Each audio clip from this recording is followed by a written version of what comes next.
Every time I get triggered, I want to talk. My spouse hates talking. He's getting bothered, raises his voice, and sounds cold. How do I stop talking after the affair? Okay, so thank you for your question. You do not stop talking, is the answer. You need to talk to heal. And it's a very common thing for partners to kind of shut down and stonewall you a little bit after an affair is discovered, because for many of them, talking about the affair is very shameful, very painful, very uncomfortable, and they don't want to talk about it. They would rather kind of put their head in the sand and pretend that, the affair didn't happen, and if we just keep moving on, it'll be all fine. Well, we know that wouldn't work, right? We know that you can't experience a huge, profound trauma and just expect to ignore it. That's a way to make sure that the glass always stays in the wound and it never ever heals. So instead, I think you should tell your partner something like this.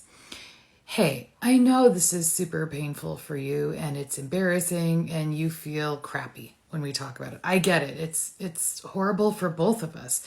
But we have to find a way to talk about it, because if we don't talk about it, I'm pretty sure I'm never going to heal from this. And I don't want to be resentful and spend the rest of our lives together, or time together, thinking about what happened. I want us to be able to truly heal from this and move on. And I really need your help. Hopefully that will get them to start talking to you. And then I really recommend that you make appointments to talk to each other. So this is just, say to your partner, hey, let's make an appointment to talk about the affair so that you don't have to be nervous. I'm going to bring it up all the time. And I can know that we're going to have a dedicated time to talk about it. And I can be thinking about it and preparing for it. Hopefully they'll like this idea.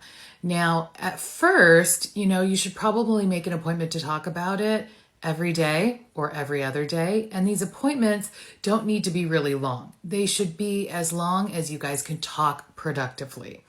And in between appointments, I would encourage you to do some journaling. So you're writing down what you're thinking and what you're feeling. Now, you might be thinking, well, this is completely unfair. I didn't do anything wrong to deserve this. I should be able to talk whenever I want to talk about whatever I want to talk about. Yes, right? I would love for you to be able to do that. That would be ideal. But if your partner can't tolerate it and will not, be able to do anything to reassure you or help you or cope, then we shouldn't keep pushing down a path that isn't working. Let's try the appointment strategy and see how that works for you.